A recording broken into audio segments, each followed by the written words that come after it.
morning guys. Good morning. Good morning. നാലാമത്തെ ദിവസമാണോ ഇത്? Welcome back to another vlog. ഞങ്ങൾ ഇന്നലെ വൈകിട്ട് അങ്ങ് വീട്ടിൽ ചെല്ലണമെന്ന് വിചാരിച്ചാണ്. പക്ഷെങ്കിൽ മഴയുടെ അതിശക്തമായ സാന്നിധ്യവും തീവ്രതയും കാരണം ഞങ്ങൾ കുമളിയിൽ വന്ന് സ്റ്റേ ചെയ്തു. അവിടുന്ന് രാവിലെ വീണ്ടും ട്രിപ്പ് ആരംഭിച്ചിട്ടുണ്ട്. ഞങ്ങളുടെ കൂടെ ഉണ്ടായിരുന്ന ഫാമിലിയെ അവിടെ അവരിറങ്ങി വീണ്ടും ഞങ്ങളുടെ യാത്ര വീണ്ടും സ്റ്റാർട്ടായിട്ടുണ്ട്. കോട്ടെ വണ്ടിയില്ല അത് ബോർഡ് കാണുന്നതിനപ്പുറം തമിഴ്നാടാണ്. റൈറ്റ്, അതെ. ഇവിടെയാണ് നമ്മുടെ ആ വണ്ടി എന്താ പറയുന്നത്, ബോട്ടിങ്ങിനൊക്കെ പോകുന്നത് ഇവിടെയാണ്, ഇതിലെയാണ്. കൊടും കാട്ടിലൂടെയായിരുന്നു ഇന്നത്തെ യാത്ര. അതൊരു ഭീകരമായ അന്തരീക്ഷമായിരുന്നു അല്ലേ? മരമൊക്കെ ഇടയ്ക്ക് വീണ് കിടപ്പുണ്ടായിരുന്നു. അതെ, മരമൊക്കെ വീണ് കിടപ്പുണ്ടായിരുന്നു. ഇൻ കേസ് ആരെങ്കിലും പ്രീവിയസ് വീഡിയോ കണ്ടിട്ടില്ല എങ്കിൽ നിങ്ങൾ പോയി കാണണം. അതൊരു ഭീകരമായ കാഴ്ചയാണ്. രാത്രിയിലെ ഡ്രൈവും മഴയും മരമുടിയും മഞ്ഞും. അപ്പോൾ പ്രീവിയസ് വീഡിയോ ആരെങ്കിലും കണ്ടിട്ടില്ലെങ്കിൽ അത് പോയി കാണണം. മഴയോടെ ജീപ്പിൽ പോകുന്നത് അത്ര സുഖകരമല്ല, അതാണ് അതേ കാര്യം. ഇതാണ് ഇവിടുന്ന് അന്ന് സത്രം പോകുന്നത് കേട്ടോ. സത്രത്തിന്റെ ബോർഡ് അവിടെ ഉണ്ടായിരുന്നു കേട്ടോ, അത് കിട്ടിയില്ല തോന്നുന്നു. ഭയങ്കര മലയാ കേട്ടോ. നമ്മൾ പൊന്മുടി പോലെ നേരെ കുത്തനെയുള്ള മലയാ കേട്ടോ. അവിടെ വെള്ളച്ചാട്ടമൊക്കെ ഒരു വെള്ളമൊക്കെ ഇന്നലെ നമ്മൾ കണ്ടതിന് അത്രയും ഭീകരതയില്ല. ഇന്നലെ നമ്മൾ വന്ന വഴിയിൽ അവിടെ എഴുതി വെച്ചിട്ടുണ്ട്, എന്താ റോക്സ് ഫോളിംഗ് അങ്ങനെ എന്തൊക്കെ എഴുതി വെച്ചിട്ടുണ്ട്. അത്രയും ഭീകരത ഇവിടെ ഇല്ല. എങ്കിലും മണ്ടയ്ക്ക് ആരെങ്കിലും പോയിട്ടൊന്ന് സ്ലിപ്പാവോ എല്ലാം ചെയ്തു പോയെങ്കിൽ ഇനി അതിന് മണ്ടയ്ക്ക് വല്ല കല്ലുകളൊക്കെ ഫ്രീ ആയിട്ട് ഇരിപ്പുണ്ടോ നമുക്കറിയത്തില്ല. അതതിന് മണ്ടയ്ക്ക് കയറിയില്ലേ അറിയത്തുള്ളൂ. അവിടുന്ന് വല്ല ഒരെണ്ണം പോരുവാണെന്നുണ്ടെങ്കിൽ നേരെ താഴെ വരും. കാരണം ഇവർ വീടൊക്കെ നമ്മുടെ ജോളിമോളാണ് വീണ്ടും ഡ്രൈവ് ചെയ്യുന്നത് കേട്ടാ. ജോളിക്കുട്ടിയാണ് ഡ്രൈവ് ചെയ്തുകൊണ്ടിരിക്കുന്നത്. 2-3 ദിവസം കൊണ്ട് ഒറ്റയ്ക്കുള്ള ഡ്രൈവാണ്. നമ്മൾ ജസ്റ്റ് വല്ലപ്പോഴും മാത്രമേ ഞാനൊന്ന് ഡ്രൈവ് ചെയ്യാറുള്ളൂ. കൂടുതലും പുള്ളിക്കാർ തന്നെയാണ് ഡ്രൈവ് ചെയ്യുന്നത്. എങ്ങനെയുണ്ടായി എക്സ്പീരിയൻസ്? എങ്ങനെ ഉണ്ടായിരുന്നു ഇപ്പോൾ ഒരു കണ്ടിന്യൂസ് 3-4 ദിവസത്തെ ഡ്രൈവിങ്? ഈ വണ്ടി ആയതുകൊണ്ട് കുഴപ്പമില്ല, ഓട്ടോമാറ്റിക് വണ്ടി ആയതുകൊണ്ട്. ഓക്കെ. മറ്റേ ഗിയറും ഉള്ള വണ്ടിയാണെങ്കിൽ ക്ലച്ചൊക്കെ ചവിട്ടാൻ ഇച്ചിരി ബുദ്ധിമുട്ടാണ്. അപ്പോൾ ഇത്രയും ദൂരം ഓടിക്കാൻ പറ്റത്തില്ല, ബുദ്ധിമുട്ടാണല്ലേ?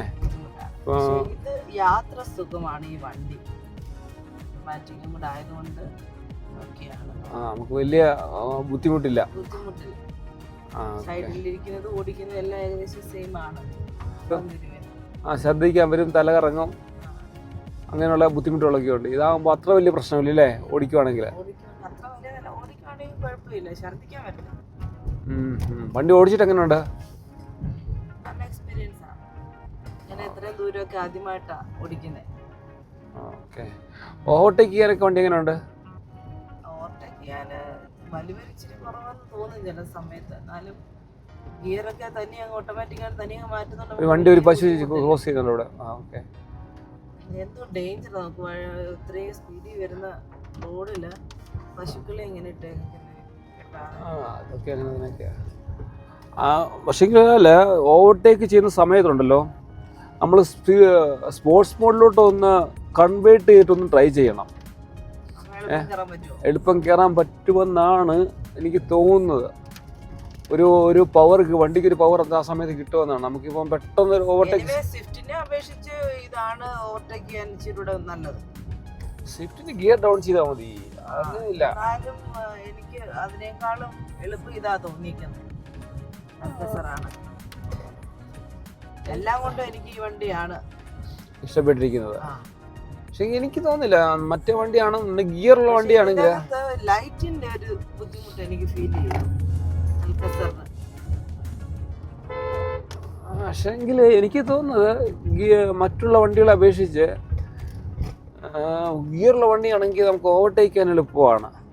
അല്ലെങ്കിൽ ഡബിൾ ക്ലച്ച് വേണം. ഡബിൾ ക്ലച്ച് ആണെങ്കിൽ പെട്ടെന്ന് ഓവർടേക്ക് ചെയ്യും. ഫോർച്യൂണറിന് ഇപ്പം ഇറങ്ങുന്നതൊക്കെ ഡബിൾ ക്ലച്ച് ആണെന്ന് എനിക്ക് തോന്നുന്നത്. നല്ല ഭംഗിയുണ്ട് സ്ഥലം നോക്ക്. മൊത്തം തേയില്ല, 2 സൈഡും തേയിലാണ്. നല്ല ഭംഗിയായ കാഴ്ചകളാണ്. ഇപ്പം എന്നാലും ഈ മഴയായതുകൊണ്ട് എത്രത്തോളം അതിൻ്റെ ഭംഗി ക്യാമറയ്ക്കകത്ത് പകർത്താൻ പറ്റുമോ എന്നറിയത്തില്ല കേട്ടോ. മഴയും മഴക്കോളും ഉള്ളത് കൊണ്ട് എത്രത്തോളം ക്യാമറയിൽ അത് ക്യാപ്ചർ ചെയ്യാൻ പറ്റുമോ എന്നുള്ളത് അറിയത്തില്ല. വെള്ളം വരുന്നുണ്ടോ? വണ്ടി നൂറെ പോകുന്നുണ്ടോ ഒന്നും കാണുന്നില്ല. ആണോ? പീരുമേടാണ്. പീരുമേട് കഴിയുമ്പോഴാണ് സത്രത്തിലേക്കുള്ള യാത്ര. എന്തായാലും ഒരു സൈഡ് മൊത്തം കാടാൻ തോന്നുന്നു ഇവിടെ. ഇല്ല ഇല്ല, വനമൊന്നും ഇല്ലെന്ന് തോന്നി കേട്ടോ. മാപ്പൊന്നും വനം കാണിക്കുന്നില്ല, എല്ലാം വലിയ മലകൾ മാത്രമാണ്. അതിന് വയന് മണ്ടയ്ക്ക് മാമലയുടെ മണ്ടയ്ക്കെല്ലാം മഞ്ഞ കേട്ടോ. പക്ഷെ ഇപ്പം പരുന്തുംപാറയൊക്കെ പോകാൻ അടിപൊളിയായേനെ. പരുന്തുംപാറ റൈറ്റ് സൈഡിൽ കാണുന്നതായിരുന്നു. റൈറ്റ് സൈഡിൽ കാണുന്നതാണ് ക്യാമ്പ് സെന്റർ. കട്ടപ്പന പോകുന്ന റൂട്ട് അങ്ങാണ്ട് പോയിട്ട് അതിൻ്റെ അതിട്ട് കയറുന്നതായിരുന്നു. അതെനിക്കറിയത്തില്ല, ഞാൻ പോയിട്ടില്ല. നേരെ പോകണം. ഇനി ഇവിടുന്ന് അങ്ങ് ആ എരുമേലി വരെ, എരുമേലിയുടെ ഒരു ഭാഗം വരെയും ഇറക്കമാണ്. ഇറക്കത്തിൻ്റെ ഒരു ദോഷം എന്ന് പറഞ്ഞാൽ നമ്മൾ ബ്രേക്ക് പിടിച്ച് പോയാൽ ഡ്രം ചൂടാനുള്ള ചാൻസ് ഉണ്ട്. ഇനി ഓട്ടോമാറ്റിക് വണ്ടിക്കൊക്കെ എങ്ങനെയാണെന്ന് എനിക്കറിയത്തില്ല. അറിയാവുന്നവർ കമൻറ്റ് ചെയ്യുക, എനിക്കറിയില്ല. വലിയ വണ്ടിയൊക്കെ ആണെങ്കിൽ അവർ കുട്ടിക്കാനം ബോർഡുണ്ട് കേട്ടോ. കുട്ടിക്കാനം കോട്ടയം ഇവിടുന്ന് ലെഫ്റ്റാണ്, നമുക്കും പോകേണ്ടത് ലെഫ്റ്റാണ്. വാഗമൺ ഇവിടുന്ന് നേരെ പോവുകയാണെങ്കിൽ വാഗമൺ 22 കിലോമീറ്ററാണ്. നമുക്ക് വാഗമൺ പോകാൻ സമയമില്ലാത്തതുകൊണ്ട് നമ്മൾ നേരെ തിരിച്ച് 22 കിലോമീറ്ററേ ഉള്ളൂ. നമ്മൾ നേരെ നമ്മുടെ ഇന്നലെ വന്ന വഴി അതൊന്നും അല്ല. ഇന്നലെ നമ്മൾ അങ്ങോട്ട് പോയിട്ടില്ല. മൂന്നാർ പോയ വഴിയില് വണ്ടി ബ്രേക്ക് മൂന്നാറിൽ നമ്മൾ വന്ന വഴിയില് ദേവികുളമൊക്കെ കണ്ടായിരുന്നു. അപ്പൊ നമ്മള് അവിടോട്ട് പോകാതെ വരാനുള്ള വഴി റൂട്ട് ഉണ്ടായിരുന്നു എന്നർത്ഥം. അതെനിക്കറിയത്തില്ല. ദേവികുളം കണ്ടായിരുന്നു. ഞാൻ പറയുന്നത് ദേവികുളം കേട്ട് നല്ല പരിചയമുണ്ട്. നമ്മൾ പോയിരിക്കുന്ന റൂട്ടുകളാണല്ലോ. നോർത്തോ ഓപ്പൺ കിച്ചൺ ആണിത് കേട്ടോ.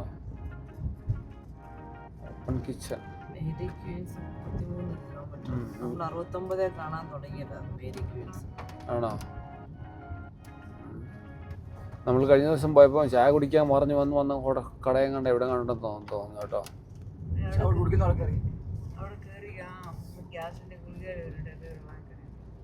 അതൊക്കെ അവിടെ കിട്ടും. സമയമില്ല ഇപ്പൊ മാത്രം കിട്ടും. അതെ, ഈ കടയായിരുന്നു തോന്നുന്നത്. രാവിലെ ഇപ്പോഴും ആയിരുന്നു കട ഉറക്കത്തില്ല. 30 കിലോമീറ്റർ സ്പീഡിലേ പോകാമെന്നാണ് അവർ പറയുന്നത് കേട്ടോ. ഇടയ്ക്ക് ഡേഞ്ചറിൻ്റെ ലൈറ്റ് കത്തിച്ചും കെട്ടുമൊക്കെ വെച്ചിട്ടുണ്ട്. അതുകൊണ്ട് ഒരാൾ ഓവർടേക്ക് ചെയ്ത് വന്നു. കൊണ്ട് അമേസാണ്. പക്ഷെ നമ്മൾ ഇതെടുക്കുമ്പോൾ പതുക്കെ പോകും. വെള്ളത്തിനകത്ത് ചിലപ്പോൾ ഫാസ്റ്റ് വണ്ടി കയ്യിൽ നിന്ന് പാളിപ്പോകും. വണ്ടി ചിലപ്പം കൈ നിൽക്കണമെന്നില്ല. റോഡിൽ ഒത്തിരി വെള്ളമുണ്ടെങ്കിൽ നമ്മൾ സ്പീഡിൽ പോയി വെള്ളത്തിൽ കയറുവാണെങ്കിൽ അതിന് മണ്ടയ്ക്ക് എന്തുവാ കണ്ടതിന് മണ്ടയ്ക്ക് കൂടാനും പോലെ എനിക്ക് ഇതിൻ്റെ അകത്ത് കിട്ടിയതെന്ന് എനിക്കറിയത്തില്ല. അപ്പോൾ നമ്മൾ പറഞ്ഞു വന്നത്, നമ്മൾ ഭയങ്കര സ്പീഡിൽ പോയി വെള്ളത്തിലോട്ട് ചാടുവാണെങ്കിൽ നമ്മുടെ കയ്യിൽ നിന്ന് ബാലൻസ് പോകും, വണ്ടി പാളിപ്പോവും. വെള്ളം ഫ്രണ്ടിൽ കണ്ടാൽ ഒന്ന് ബ്രേക്ക് ചെയ്ത് വേണം പോകാൻ. പിന്നെ വേറൊരു കാര്യം, ഈ വെള്ളത്തിൻ്റെ അകത്ത് എത്രത്തോളം അഗാധമായ കുഴിയും കാര്യങ്ങളും ഉണ്ടോയെന്നും നമുക്കറിയത്തില്ല. വെള്ളം എത്ര ഡെപ്തിലാണ് കിടക്കുന്നത് നമുക്കറിയത്തില്ല. അതുകൊണ്ട് വെള്ളം കാണുമ്പോൾ ഒന്ന് ചവിട്ടി പെതുക്കെ പോകുന്നതാണ് നല്ലത്. പിന്നെ വെള്ളം കാണുന്ന സമയത്ത് സൈഡിൽ ആൾക്കാരുണ്ടെങ്കിൽ അവർ മനസ്സിൽ പറയും ഇവൻ ഇവിടെ പോകാൻ പറഞ്ഞിട്ട് അവന് മനസ്സിൽ നമ്മളെക്കുറിച്ച് വേണ്ടത് കുറേ കാര്യങ്ങളൊക്കെ അവനങ്ങ് പറയും. ഇതിനാണ് നമ്മൾ അത്ര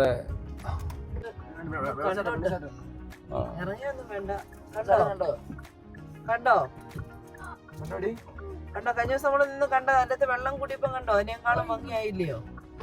ഇന്നലെ നമ്മൾ കണ്ടില്ല. ഇന്നലെ ഇത് തന്നെയല്ലേ കുറച്ച്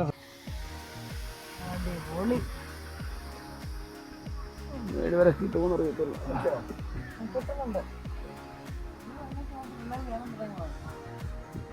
വെളിയിലാണ് വരുന്നത് കേട്ടോ. പോയി അവിടെ നിൽക്കാനുള്ള സ്ഥലമുണ്ട്.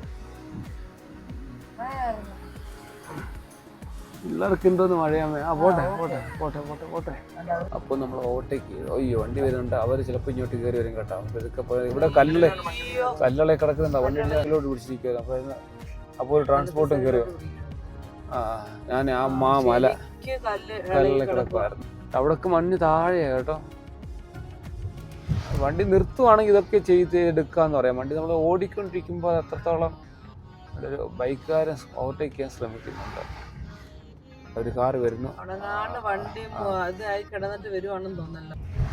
ചെയ്താൽ കിട്ടുന്നുണ്ടോ? ആണ്ടാ സൂം ചെയ്തപ്പം കുറച്ച് കിട്ടുന്നുണ്ട് തോന്നുന്നു കേട്ടോ.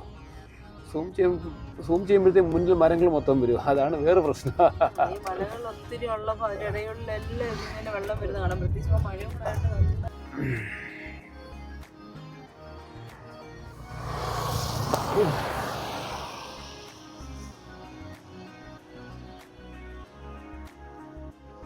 അടിപൊളി കാഴ്ചയാണ് ഇവിടെ നിന്നുള്ള. പക്ഷെങ്കിൽ നമുക്ക് മരങ്ങളുടെ ഒരു മറവ് ഇവിടെ അനുഭവപ്പെടുന്നുണ്ട്.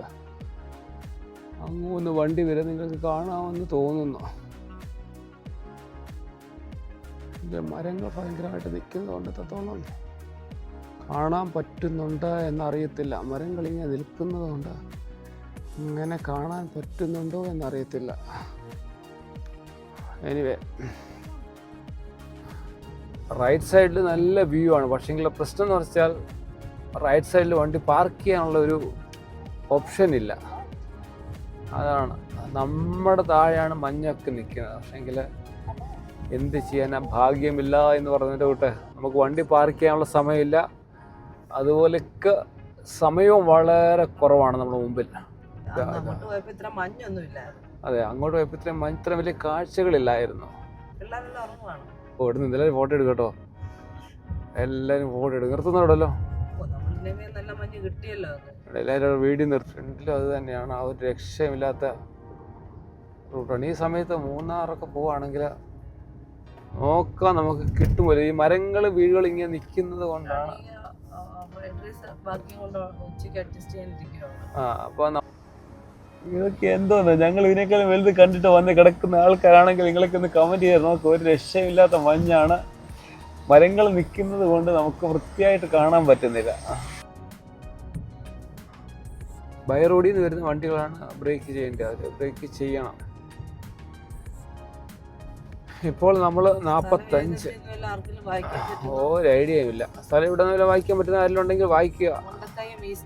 മുണ്ടക്കൈ ഈസ്റ്റ് ആണോ? നീ വണ്ടി ഓടിക്കുകയും വായിക്കുകയും കൂടെ ചെയ്തോ?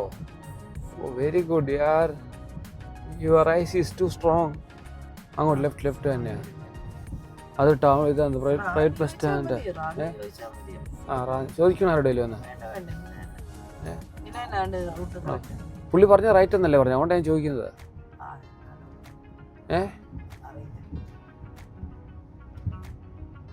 കറക്റ്റാണേ. നമ്മളിപ്പോൾ 2-3 ട്രിപ്പ് ഇതിൽ പോയിട്ടുണ്ടെങ്കിലും വലിയ ഓർമ്മ ചോദിക്കണോ? ചേട്ടാ റാന്നി അങ്ങോട്ട് ചേട്ടാ. റാന്നി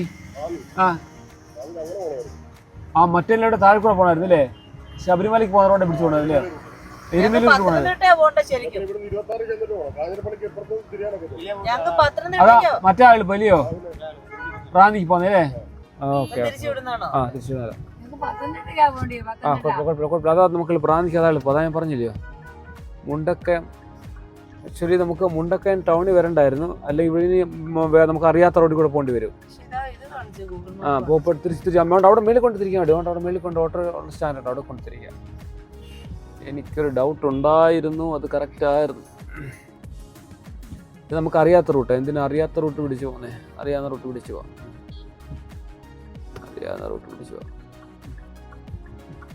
വേണേ ഒന്നും ബൈക്ക് എടുത്തിട്ട് ഒറ്റ അടിക്ക് തിരിയത്തില്ലെങ്കിൽ വന്ന വഴിയാണ്. ഇത് മേലോട്ട് പോകുന്നത് സ്റ്റാൻഡ് വേഗമുണ്ടോ വേറെ ഏതാണ്ടൊക്കെയാണെന്ന് തോന്നുന്നു. നമ്മൾ റാന്നി ചോദിച്ചാൽ മതിയായിരുന്നു. അത് റാന്നി ചോദിക്കാൻ വിട്ടുപോയി. അതാണ് നമുക്ക് പറ്റിയ മിസ്റ്റേക്ക്. നമ്മൾ ചോദിച്ചാൽ എരുമേലി ഏതാണ്ടാ തോന്നില്ലയോ? എരുമേലിയാണോ? എന്ത് ചോദിച്ചാൽ നമ്മളെ പുള്ളിക്കാരനോട്?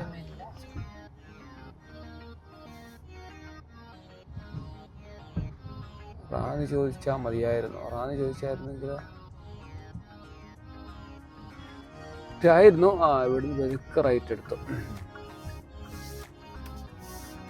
ഇവിടെ ഒരു ഓണടിച്ച് ഇറങ്ങിക്കുക പ്രായമുള്ള ആളാണ്. ഓക്കെ ഓക്കെ നോക്കാം. ഓക്കെ നമ്മൾ ഓൾമോസ്റ്റ് കറക്റ്റ് ആണെന്നാണ് എനിക്ക് തോന്നുന്നത്. അതാണ് നമ്മൾ ചിലപ്പോൾ ഇതിൽ ഇത് തന്നെ കറക്റ്റാണ്. നമ്മളുണ്ട് ഇതിലെ അങ്ങോട്ട് വേണ്ടി ഇതാണ്. നേരെ നേരെ ഇത് തന്നെ കറക്റ്റാണ് കറക്റ്റാണ് കറക്റ്റാണ് കറക്റ്റാണ് കറക്റ്റാണ്. വണ്ടി വരുന്നുണ്ട് ചേട്ടാ. ഡെൽട്ടോ ഇറങ്ങി വരുന്നുണ്ട്. ഇതെന്ത് ഇതെവിടെ സ്ഥലം? എരുമേലി പുത്തൻചന്ത. അതോ മുണ്ടക്കായ നമ്മൾ മേളിൽ കണ്ടത്. അവിടുന്ന് ഇവിടെ നിർത്തിയാലോ? അവിടെ പോട്ടെ, ബസ് പോട്ടെ. അല്ല ഇത് വഴി കറക്റ്റ് ഇനിയും പോട്ടെ. ബസ് പോയി പിടിക്കൂല. അല്ലെങ്കിൽ നമ്മൾ മുമ്പോട്ട് കയറ്റി വെക്കണം. ഈ ബസ്സുകാരെ ചിലപ്പോൾ അറിയാൻ പറ്റത്തില്ല, ഇവരെയൊന്നും വിശ്വസിക്കാൻ പറ്റൂല അവരെ. അതുകൊണ്ടാണ് നമ്മൾ കുറച്ച് 5 മിനിറ്റ് താമസിച്ചാലും. ഇപ്പോൾ ഒത്തിരി നമുക്ക് 54 കേട്ടോ. ഒത്തിരി ദൂരക്കൂടുതലാണ് ഇവർ പറയുന്നത്, ഇപ്പം ഗൂഗിളുകാർ പറയുന്നത്. ഫോൺ അടിച്ചിട്ട് ഓവർടേക്ക് ചെയ്ത് കുറച്ച് അടുത്ത് 20 കിലോമീറ്റർ ഉണ്ട്. റാന്നിക്ക് ഇതാ എളുപ്പം എന്നാണ് പറയുന്നത്. പക്ഷെ അപ്പോൾ റാന്നി ടച്ച് ചെയ്ത് പോകുന്ന റൂട്ടായിരിക്കും കേട്ടോ. ഇനി അത് വീട്ടിൽ ചെന്നിട്ട് നമുക്കൊന്ന് ഈ റൂട്ടൊന്ന് ഗൂഗിൾ ചെയ്ത് നോക്കണം. അപ്പോൾ അറിയാൻ പറ്റുമോ ഏതാ എങ്ങനെയാണെന്നുള്ളത്. ഈ സെയിം റൂട്ട് തന്നെയാണോ നമ്മൾ പോകുന്നതാണ്. ഗൂഗിൾ വെച്ച് പറഞ്ഞത് മുണ്ടക്കയം ചെന്നിട്ട് പോകാനാണ് പറഞ്ഞത്. മുണ്ടക്കയം ടൗണിൽ കൂടെ. ഇത് നമ്മൾ സ്ഥിരം പോയിക്കൊണ്ടിരിക്കുന്ന മുണ്ടക്കയം ടൗണിൽ കൂടെ അല്ല. ഗൈസ് ബാക്ക് സീറ്റുകാരെല്ലാം ഉറക്കമാണ്. ഒരാൾ കിടന്നുറങ്ങുന്നു, അടുത്ത ആൾ കിടന്നുറങ്ങുന്നു, അടുത്ത ആളുടെ മടിയിൽ കിടന്നുറങ്ങുന്നു, അടുത്ത ആളുകൾ രണ്ടുപേരും ഇടയ്ക്കായിട്ട് കിടന്നുറങ്ങുന്നു. നോക്കി എല്ലാവരും നല്ല ഉറക്കത്തിലാണ്. വണ്ടി ഓടിക്കുന്നവരും നമ്മൾ രണ്ടുപേരും മാത്രമാണ് ഉണർന്നിരിക്കുന്നത്. ബാക്കി എല്ലാവരും നല്ല ഉറക്കത്തിലാണ്. ഒരാളുടെ മടി കിടക്കുന്നു. ഉറക്കത്തിൻ്റെ മേലുറക്കമാണ്.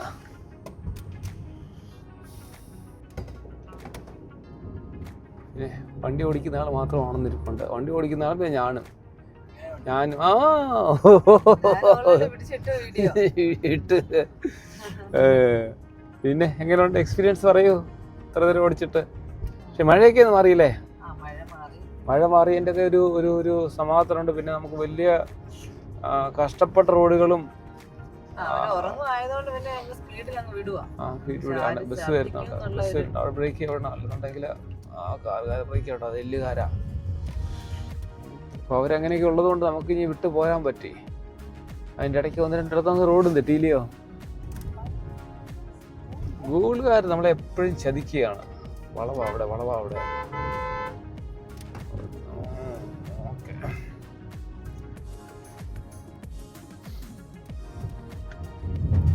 പിന്നെ വേറെ എന്താ ഉണ്ട്? എന്താ ഈ ഗൂഗിൾ കാര്യങ്ങൾ തെറ്റിക്കുന്നതാ? അറിയത്തില്ല. നമ്മളിനി എനിക്ക് തോന്നുന്നു നമ്മളൊരു പ്രാവശ്യം ഏതൊരു റൂട്ടിൽ കൂടെ പോയിട്ടുണ്ടെങ്കിൽ പിന്നെ അവർ ആ റൂട്ടാണ് കാണിക്കുമെന്ന് തോന്നുന്നേ. അങ്ങനെ പറ്റുന്നുണ്ട്. ഏത് സ്ഥലം ഏതാ? എരുമേലി എത്തി നമ്മള്. ഫ്രണ്ടിൽ കാണുന്നതാണ് വാവർ വളയോ.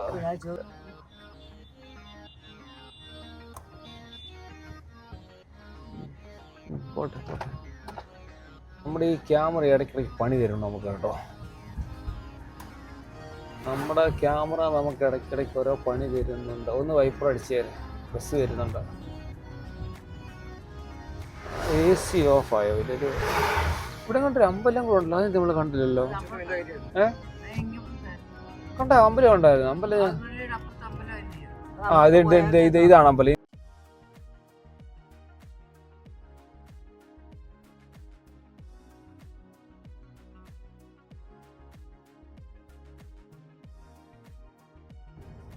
ഒരു ചായ കുടിക്കണം. അത്യാവശ്യമായിട്ട് വേണ്ടിയ ഒരു സംഭവമാണ് ഒരു ചായ കുടി. പക്ഷെ അപ്പോഴത്തെ വീണ്ടും ലേറ്റ് ആകും കേട്ടോ. ചായ കൊണ്ടാ ബൈക്കാരാ ലൈറ്റ് ആട്ടോ അവര്. പിള്ളേരെ കുളിപ്പിക്കണ്ടായോ? പുള്ളിയെ വിളിച്ചിട്ട് പുള്ളി ഇതുവരെ എടുത്തില്ലല്ലോ. തിരിച്ച് വിളിച്ചില്ലല്ലോ.